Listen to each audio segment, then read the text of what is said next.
Thank you very much. Thank you very much all for coming. Look, I've seen the pictures before, of course, and they've travelled to other galleries, but I had to look at them again carefully. I think they get better as they travel. It might be like tourism, that somehow you take on a slightly different feeling. And I'm always happy to see the pictures. And my daughter Camilla and I, we are working with Thames and Hudson to produce a very large book that's coming out at the end of the year. And it's a book that covers everything that I've been involved with and the family has been involved with. And a lot of these pictures are in the book, so it's good to see them. And because this is kind of Archibald Prize time, I've entered a number of times in the Archibald. The Archibald Prize, it's a cross between the Melbourne Cup and Cracker Night. You know, Australians love it, and I can understand its enduring interest for people. And I have been hung a number of times, and when you're hung, you think that the judges have great taste and understanding and clear vision. When you're not, you think they're a bunch of that wouldn't know a good picture that fell off the wall and hit them on the head. So it's tricky, and there's about 800 or 900 entries, and they only show maybe 30 or 40. So who knows this year whether I'll be hung? Who knows? One of my granddaughters was asking me about this picture here, which I think is called Painting from the Studio. And it is my studio at home. We live in Mossman. It overlooks Chinaman's Beach. So there is a picture. The walls are not black in the studio. Nothing in the studio is where I've put it. So that's what you can do with painting. You can pick things up and you can move them around, and you can use colour in any way you want. Colour's like music, you know, it's just like musical notes. It's what colour you put beside it that tells you about the colour. On this top right-hand corner, there's a whole series of little spades. I find them on the beach each morning, and I use them as pallets. They're very handy. I don't hide behind the bushes and leap up and knock over some 2-year-old kid and grab his bucket and spades, but I've got a really good collection of them now, and they're quite living things, the patina that grows on them the way that they are. Picture of Judy, my wife. We've been married for 54 years. 54 years. Instead of a grandkid. I don't know whether it's. When I say that, people clap. I don't know whether it's a clap or a sigh of relief, or I don't know quite what it is. But for us, yeah, we've been together a long time, and we have a wonderful garden in Sydney. And Judy spends a lot of time in the garden. So it's interesting to see these garden-related pictures here. Certainly, these 4 yellow ones. It's from a Japanese poem that says, "I would learn of their dreams in flowers, but butterflies have no voice." And I loved it the minute I first read it, because, of course, butterflies don't live for very long, so the only thing that they would understand or feel in their life would be their time in flowers. So it was an opportunity for me to make a very pretty picture. And there are a number of pictures here. There's 4 pictures over there that also relate to Japanese haiku poetry. I became very well known in Japan. I probably still am. I've had quite a number of exhibitions in Japan over the years. And especially during those years when the Japanese were investing quite a lot of money into Australia and into tourism. I had exhibitions in Japan that travelled, and I guess it made Japanese people feel something about Australia. Very nice couple here from Switzerland talked to me before about when they first came to Australia and responded to the work. And I think I was 40 when I had my first exhibition, even though I left school. I got a special exemption to leave school when I was 14. I just scraped through the intermediate certificate, but because I was going to an art school, I could get an exemption to leave. My grandkids are here. I can't tell you everything, you know. I often say a reason I was excited to go to art school at 14 was to see a totally nude woman. But that's a totally different story for a different space and time. But when I left art school, I didn't imagine I'd be a painter. I wanted to travel. I wanted to experience the world. And a lot of my parents are English, so the natural thing would have been to go back to England. But I went to America. We lived in a little country town called McLean on the Clarence River. My mother had a subscription to the American magazine Saturday Evening Post. You've got to remember, in those times, Australian magazines were in sepia. They were in brown and white. There were no colour magazines that we could respond to. So I can still remember the smell of that magazine when you opened it, and of course the fascination with the kind of colours. So yeah, I went to America, to Mexico. The Qantas route in those days went Sydney, New Zealand, Tahiti, Acapulco, Mexico City, Bermuda, London. I went as far as Acapulco and then up to Los Angeles, where I got some freelance work. Went to New York, and I was hired by a big advertising agency in New York.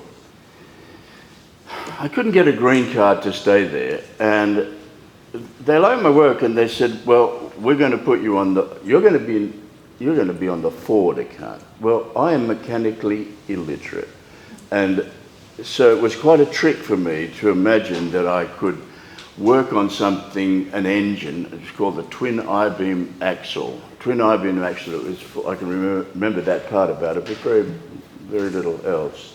But in advertising, sometimes you have to kind of get ahead of the game. Anyway, then I went to London. We lived in London for 5 years, Judy and I. I'll tell you one brief London story. I mean, I had a fantastic time in London. Very optimistic time for England as well. They won the World Cup, 1966, 1965, was the time of the Beatles, the King's Road. We lived on the King's Road. I worked for a very big advertising agency called J. Walter Thompson.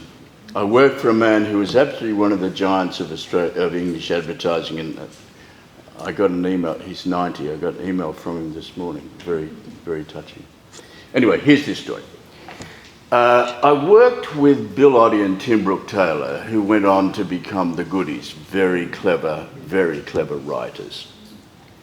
And we made some cinema commercials. And the cinema commercials, it was for Campari. Sophisticated products, you can make a very sophisticated commercial. Anyway, they ended up winning the Gold Lion for the best commercials, the best cinema commercials in the world in 1969. Oh, that's not so bad. You know, that is not so bad. That's every bloody commercial in the world. So we were absolutely thrilled. So the next problem is, what would we do next after that? So I wanted to do a series of full-page ads working with some of the really best photographers available in London at that time, like David Bailey and Norman Parkinson, people like that. The key thing to be is whether you could possibly get Lord Snowdon to work again, because he just married Princess Margaret, and he was a very good photographer. So a lunch was organised in the boardroom in Thompson's in Berkeley Square, and I had the job of broaching the subject with him as to whether he would work again, commercially anyway.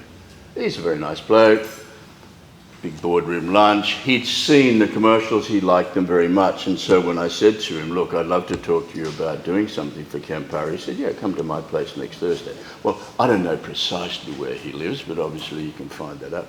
So on that day, there's more than 500 people worked for Thompson. Everybody knew I was going to the Palace, because that's where we lived, in Kensington Palace. I had a suit, a tie. I was going to the loo about every 4.5 or 5 minutes. You know, I was getting pretty nervous about this exercise. Anyway, you sweep up to Kensington Palace. You're expected, obviously. The butler lets you in. We go into his study, not a big room. quite a nice little Nolan drawing and some very nice pictures of Japan and some pictures of his marriage to Princess Margaret. Well, Judy and I had only been married a couple of months, and I knew everything about his wedding. He knew absolutely bugger all about mine. However, it gave us a chance to talk about that. And he said to me, he said, have you heard about the moving platform that he'd designed? And fortunately, I'd read in the Sunday Times that he'd designed something as like a little square thing that if you had some problems with movement, you could take whatever chair you felt was comfortable and you could put it on this platform, and it had a little motor and you could drive it around. He said, I'd love you to have a look at it. Well, I'm not an industrial designer, but you obviously can't say no. So I said, sure. So he calls the butler, and the butler brought the platform in, and we took the chair from behind his desk, and he said, drive it around a little bit. So we put the chair on I am not mechanically blessed, as I said before. So I have to be really, really careful. Just sit on this little thing, I go up to the bookshelf and back to another part, and I go over there to what I thought was just a bookshelf, and the door opened and Princess Margaret walked in. And it really gave me a surprise. I mean, it's her house, of course she can walk in whatever she liked. And so I sort of got up from this platform, and I did what could only be described as like half limbo, half curtsy. Some kind of movement to signify a degree of respect. And quite nicely, she said to me, who are you? And I heard myself say, I am an Australian. And it stopped like that. Not, I'm an Australian art director, I'm here to work with your husband. I am an Australian would cover the fact if my hand accidentally went down the front of a blouse, or if I farted, or if I was sick, that I am an Australian would cover it all. So when I went home that night, we lived in a little flat in Chelsea. Obviously, I was talking to Judy all the time about being to Kensington. I don't know how we got onto this story, actually, but it doesn't matter. I was talking to her all the time about the experience with Princess Margaret. And another couple of Australian friends of ours rang up and wanted to come round and play cards. We used to play a lot in those days. Judy said, yeah, come round, at least it'll stop him talking about being at the palace. Anyway, so they came round, we played cards. About midnight, the phone rang. It's a small flat, 2 rooms, and the phone was in the bedroom. So I got up and I went and I answered the phone. And this voice said, is that Ken Bone? I said, yeah.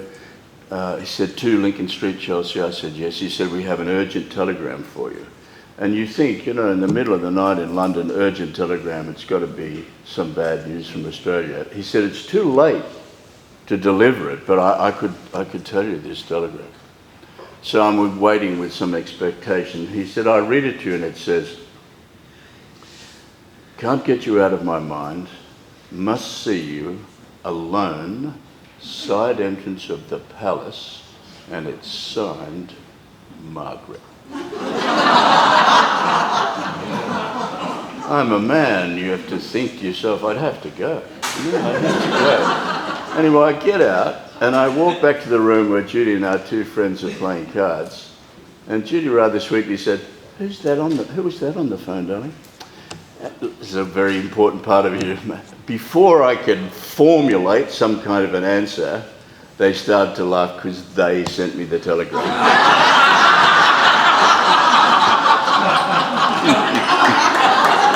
I still keep that. I've still got the telegram. I've still got it. I mean, I've been sent up a lot in my life, but that was a good one. What else can we talk about? Our 4 lovely dogs. Spotty became very famous in Japan. He was on the front cover of the Bulletin. He was a lovely, lovely dog. I think an English, what was that company, Camilla, made a rug of Spotty? £500 limited edition rug they made out of that drawing. Bex, the second one, had a snaggly tooth and scared the crap out of people, but he was a very gentle dog. Sammy was the first dog we had before we even had the kids, and Indy, a wonderful blue heeler. We've now got another dog And so pretty soon his time will be there. We are very dog oriented. Like if you work as a painter, you work on your own. There's no one else there. You know, you're in the studio working, you do a good picture, the dog barks twice. It's the only person that sees it. You know, art's half a conversation. It's what you bring to it. It's what you feel about it. It's what you take of it. So all of those dogs, they'd bark twice. Give me a bit of a thrill. Right up in the back, there's a black picture. It's called Night Dive. It's one of my favourite pictures, even though I've done lots and lots of pictures about diving underwater. I think this was the first big night dive picture. And even though we've been snorkeling throughout the world and throughout our lives, and the other reason that we're going out to Heron Island to look again, I don't make paintings about what something looks like. I try to make paintings about what something feels like. What something feels like. Now, I haven't had a chance yet to look in that first room where all the kids' work is. I'm a bit hesitant to do it because almost inevitably they'll be better than me, especially if they're young. I can probably, take on a 10 or 11-year-old, but under 10 or under 5, I can't, you cannot match that. Nothing that any of you own will be as important as the drawings that you get from your kids or from your grandkids of when they're very young, where they have absolutely no inhibitions at all. So children's art is always to be admired and always to be loved. What else can I tell you? What else do you want to talk about? I'll tell you something about Gladstone, right? Yes, please. It hasn't got a happy ending, but I'm going to tell you.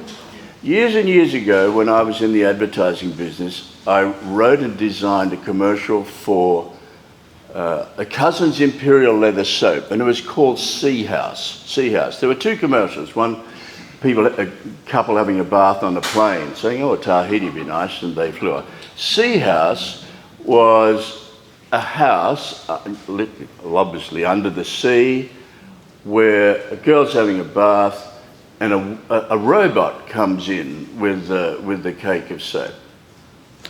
This is before computers. You have to do this real. You have to build the sea house.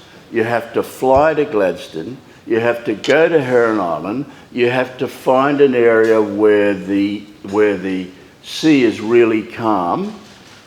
Put the sea house there so the waves aren't too big, so that it looks real. I say nowadays you do it in a backyard in Woolloomooloo in a garage with the computers, but we had to do it for real. And so we had the robot. The robot was probably about that big, a bit like an R2-D2 robot. So we came back into Gladstone. I can't remember where we were staying, in a pub somewhere. I remember that because when the shoot was finished, it was a very difficult shoot. The weather wasn't great. It was a very difficult shoot. And when we finally finished, well, you have a few drinks, basically. You're finished, and maybe you have more than a few drinks. And I remember it would have been closer to midnight. We thought it would be a pretty good idea to take the robot, because there wasn't anybody around, out into the middle of the street and turn it on and watch it go down the main street. We have never seen it again. Somewhere, you know people that know where that robot is.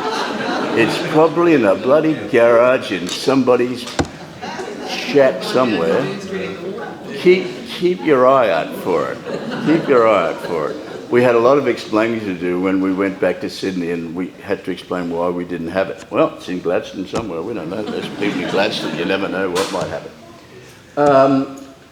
Ask me a question, and then we can see what you're concerned about. Is anyone? Yes, no. I do have something for you. Some of your works remind me a little bit of Brett Whiteley. Absolutely. Would you say that he's one of your inspirations? He is. Everybody that you see is an inspiration. Brett, what an absolute waste. What a fantastic talent. But what a waste. I think you have to be really straight when you work. I don't think you can be on to dope or alcohol. I think it's hard work to be a good painter, and unfortunately, the Brett feeling is, I hope that young people don't feel that that's a track that I have to go. In saying that, there's no rules in art. That's just my feeling. That's just my feeling about it. The very first book that I ever bought was a Van Gogh book. I still have it. I was maybe 10 or 12. I remember buying it. That was very influential. But everything that you see is very influential. Even in the brief time that we've been here, and we've driven past a couple of old Queenslanders, and I love the little round window that sometimes happens in there. And I saw one, I don't know, out of the corner of my eye when we were going back to the hotel. There was a kind of strange maroon colour. Maroon, the colour of Queensland. The guy who was married to Quentin Bryce is a very good designer, Michael Bryce. When he was designing that Queensland logo, he called me and said, would I talk to him about what would be precisely the maroon that would be correct for Queensland. So I went down to his office. I looked at lots of different colours. In the end, I said, Michael, the maroon has to be the maroon that Wally Lewis likes. If Wally Lewis likes it, that's it. Don't ask anybody else. Give me another question. Nothing too difficult. Yes, mate. Yeah, out of the 4 dogs, was there one in particular better critic than any of the others? Well, Spot, who... Wait a minute. When Spotty... I happen to have a Spot bandana. When these 4 pictures was at the... You never imagined that your little dogs would end up in the National Portrait Gallery. I mean, it's tears to a glass eye. And it was wonderful to see them there. It was a great exhibition of artists' pets. And they made this special bandana, as I said before. They made a very 500 pounds kind of rug that was auctioned for some kind of charity. No, like all dogs, they all have their ways. But Spotty was the one that, when I left advertising, I was in Vanuatu one Friday, one Saturday. We've been there on Sunday, we've been on holidays. I'd been painting all the time, but I'd never shown anything. And I happened to be talking to the late Peter Brock, you know, the racing car driver. We were sitting there, and he was talking to me about how passionate he was about racing car driving. And I realised I was good at advertising, but I wasn't passionate about it. I was passionate about painting. So we arrived in Sydney Monday morning. I went into the chairman and I resigned. That was it. If I was going to do it, I had to do it. I had to give it absolutely everything. We had a house in Mossman, we had 1 child, we had a big mortgage. I had to see whether I could support everybody by what I could draw, what I could do. I don't know how I got onto that, Spotty. Yeah, so Spot and I, on a Monday morning, where in the old days I would get in my car, I'd go to an advertising agency, I'd be responsible for 30, 40, 50 people, I'd have groups of people coming to me with problems, I'd be, you know, spending my day trying to, you go from that, where you're getting the feedback all the time as to whether you're good, bad or indifferent, to go from that, to go to the studio, just with Spotty, by myself, and work. I like to work. I'm not waiting. You can't wait for some bloody divine inspiration to fall out of the sky and hit you on the head. I don't think so. I think you only find it through work. I mean, I'm 80 this year, so I'm a better painter now than I was at 40 when I had my first exhibition. And so you should be. Fuck, 80, I mean, it's old. And, you know, it's a lifetime of work. What else? Yes. Oh, now they're going. Oh, no questions from the family, thank you. Can you have an opinion at all on art dealers? Do I? Have an opinion on art dealers? It's an interesting question because the first exhibition I had was at the Holsworth Gallery, which was in those days the big commercial gallery in Sydney. I wanted to show that I could do that. But 3 months after that, I opened my own gallery. And I've had my own gallery since then, which I see no different from a chef owning a restaurant. I'm not saying everybody could do it, but some dealers are great and some are not. I like the fact that for me, there's nobody between my art and the person who's coming in. No one's trying to flog it. I hope you like it, and but it doesn't even matter if you don't buy it. But some dealers, and like a dealers in New York, will take 80%. 80%, that's a lot of money. It used to always to be 30%. Now it's kind of crept up to 50%. If I have an exhibition somewhere else, which I sometimes do, in another state or something, you expect that they'll take 50%. It's just like wholesale to retail. It's a necessary evil unless you're prepared to take it on yourself. I would always encourage artists to take control of their own work, and I would always encourage artists to have some understanding of business. A lot of artists would come to me and they'd say, oh, you know, I'm an artist. I don't want to know anything about business. Well, unless you're independently wealthy, I don't think that the society has a responsibility to give you money. If you want to do it, you'll do it yourself. And you know, you can make a drawing on the dining room table or on the dunny. You don't need a huge big studio. I'm not sure if that was a good answer to what I felt. What else? Yes, darling. Do you have any rituals before you paint? Do I have any rituals? What, taking off my clothes and doing a bit of a dance in the studio by myself, getting involved, yeah, wearing ladies' headdress? No. Nice thought, that. Well, I do, as a matter of fact. You need to do, like, in my studio, there are paintings that I'm working on in the front. At the side are paintings that I've sort of just put aside because I haven't got the next move.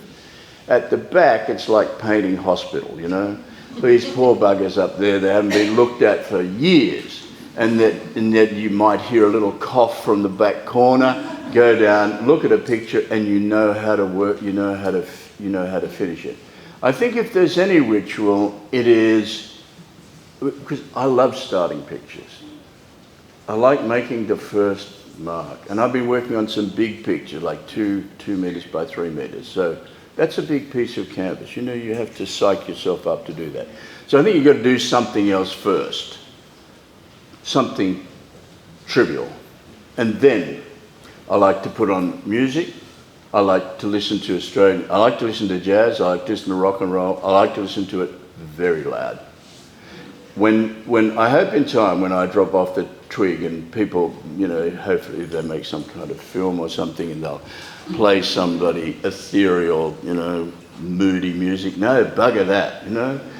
My grandkids would say, and my kids would say, I used to play Get Out of Denver and Kathmandu on the way to Kindy.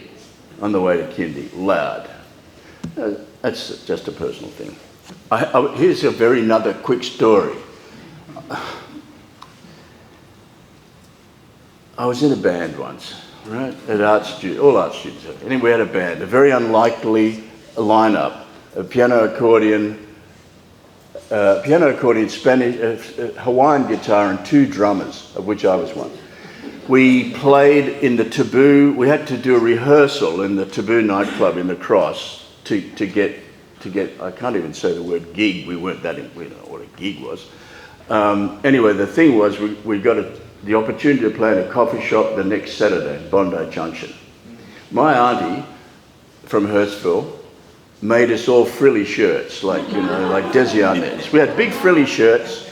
My father and his old custom line, he drove us out to this place. Just as we were leaving, my mother said, "What time will you be home?" I said, "Mum, we're musicians. I have no idea what time. Who knows what time we'll be back?" So we could only play 2 songs well, or we could play 2 songs whether they were. One was Peanut Vendor and one was Malaguena. So we set up in this little coffee shop and we played our 2 songs. And then we thought, well, what do we do next? Because we don't really have much of a repertoire. And so we got up and we tried to play the Peanut Vendor again, but at a different tempo. The guy came over and fired us. I was home, my mother's still watching television. I'm home about 9:20. So a very, very, very brief musical career. Very, very brief indeed. How are we going for time? Oh, we've got a bit more time. Yes. Where do you see the world of art going? You spoke of 40 years now and you're 80 years young, but where do you see the world of art going? And what more do you think governments can do for the developing artists? It's a tricky question. It's about what governments can do to develop art. Look, I just think art is such an important thing for us all to be involved with. And the regional galleries that we've been to strike us in 2 ways. One, the enthusiasm of the people involved in the gallery, and the intensity that the patrons look at the work. Often you'll go to an exhibition in Sydney, they're looking at each other, they're stabbing each other in the front. Whereas, you go to regional galleries, people are looking at the painting. And often if you go to a local show, I think you'll find paintings with more love than often you'll find in a lot of contemporary art. Where the world is going as far as painting is concerned, I don't know, but it's the most human thing to make a mark on something. We happened to be talking to a girl in the airport on the way up. She was doing a drawing, and it was a good drawing. Anyway, we got to talk, she was doing animation. There are so many more avenues for people that are involved in art now than when I started. I mean, I am a very traditional artist. In fact, I very rarely use that word. I'm a painter, basically. I paint things. Now, the things might end up on fabric or on, material and things like that. But what I do hasn't changed much since caveman time. Whereas nowadays, my grandchildren and all your they're doing things on computers. They're making things happen that I just can't imagine that you would do that. So I don't know where it's going, but I'm sure we continue to need art. I'm sure we do. Any other less complicated and difficult questions? I don't know about less complicated, but given what you've said about advertising and art, can you talk about the nexus between the two? Is there a preference, or did advertising... Okay, it's a good question. It's the it's the difference between art and design. Like, because I was the creative director of a big advertising agency, I would often have to say to young art directors, look, you've got a full page. It's not to show what a clever boy you are in that full page. It's to find the right solution to an advertising problem. And because we're absolutely inundated with imagery throughout our day, to get something to stand out, it takes something. You can either have so much money like I was going to say Harvey Norman, but it's Jerry Harvey. What is it now? Norman Wisdom, Norman. I'm so far out of touch with all of that, although I did go to a Norman Ross, isn't it? No, it's Harvey Norman. Harvey Norman. Well, it was Norman Ross in my case. Jerry Harvey. So you can use huge amounts of money to continue to pound an image into people's minds, or you can find ways of standing out and bringing it back to. It's very, very expensive. It's very expensive. How do we convince more Americans to come, more Japanese to come, especially given the bushfires, given the coronavirus? We're into absolutely uncharted territory. But I still think that Australia has this unique position as far as the landscape, as far as the reef is concerned, as far as the openness of the people are concerned. All of those things are what we stand for and what people come to experience. But it takes a lot of money to do it well. Not much of an answer, was it really?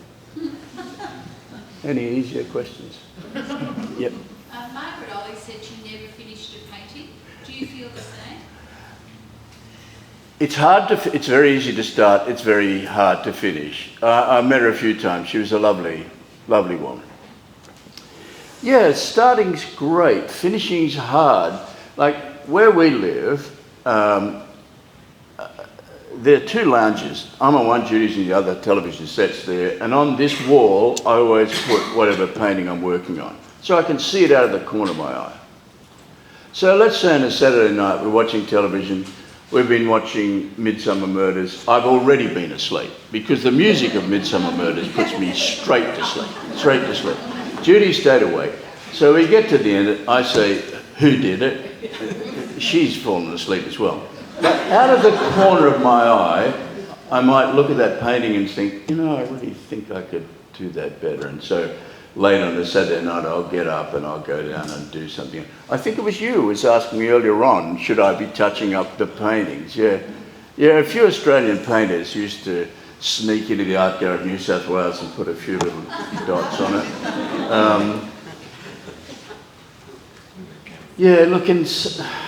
Because you're hopefully getting better over time,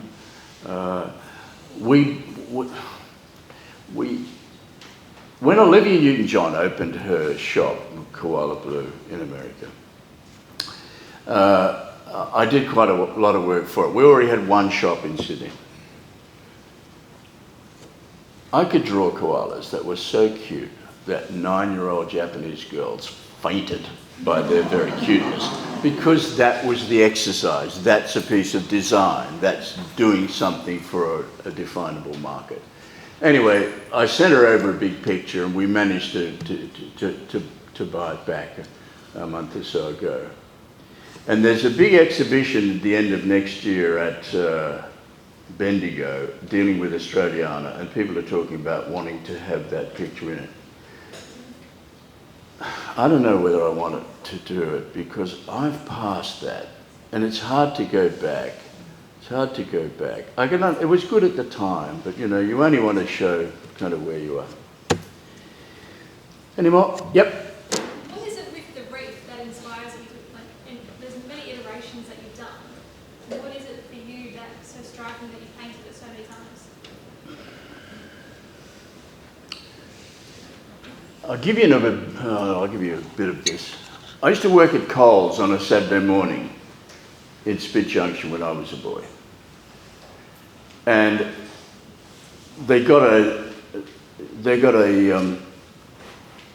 delivery of underwater masks. Right? This is a long time ago.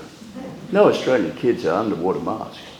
Lloyd Bridges, Jacques Cousteau, people on television had underwater masks. As kids, we didn't have underwater masks. Anyway, I couldn't wait to get one. So the first time that you look underwater and you look into an interesting rock pool, for me, I was absolutely hooked. And since then, we've dived lots of places in the world. We don't do diving anymore. We're quite happy to snorkel. I had the Bacardi account in London, and I convinced her we should shoot it underwater in the Caribbean. This is in the 60s. Again, you had to do it for real. You couldn't nowadays you could do it in that same garage in Wollongong that I was talking about. You could do it on a computer. In those days, they said, well, can you do it? I said, I'm Australian. Of course I can do it. Well, we couldn't. Judy and I had to go and learn to dive in a hotel pool in Regent's Park during the winter to get our diving certificate, to go to the Caribbean to do this series of pictures for Bacardi. And the deal was, the Bacardi family lived in Bermuda in a house called Bacardi on the Rocks, which is exactly what you call your house if you're the Bacardi family. And the deal was, if they liked the pictures, they'd run the campaign. They liked the pictures. They ran the campaign. which meant for the next 5 years when we lived in London, each year we would go somewhere else to shoot a Bacardi campaign. We came back here to Dunk Island when Eric Macquarie used to own Dunk Island, and we shot a whole commercial here, and we went to Acapulco. You could do anything for a client if it works, if it works. So from that first underwater mask, it's led me to lots of amazing things. And just before Christmas, or no, after Christmas, Judy and I were in Raja Ampet. We dived on a reef that has grown on volcanic rock. Quite astounding. But we'll be diving tomorrow. I can't wait to get out to Heron Island, to up there, and to see the turtles. As strange as it is, through Taronga Park, I happen to be the ambassador for sea turtles. I don't nearly do enough about it. I hardly even paint the bloody things. But that's such an important thing for us to look after and preserve and to be able to show to people. I think the hook's coming, and The hook's not there yet. Maybe final question. Is there a final question in the audience? Please. Lyndall, Rick Hanson. Do you have any favourite pieces from your own work? we do. There are quite a few pieces that we've kept that either where I felt that I made some kind of breakthrough, or yeah, like the dogs. I'm not going to sell the dogs. That's us. Yes, mate. Did you ever meet Brett Whiteley? I did. What kind of man did you think he was? I didn't know him that well. He did a very nice thing. I've been the Australian ambassador for UNICEF for a very long time. And I asked him, would he give us some drawings of a particular time that we could auction for UNICEF. And he wrote me a very nice letter and sent me some bird drawings. Now, he was great. He's one of the greatest Australian artists we've ever had, no question about it. But his life will always be surrounded by, heroin, essentially. On that note. Yeah. Thank you.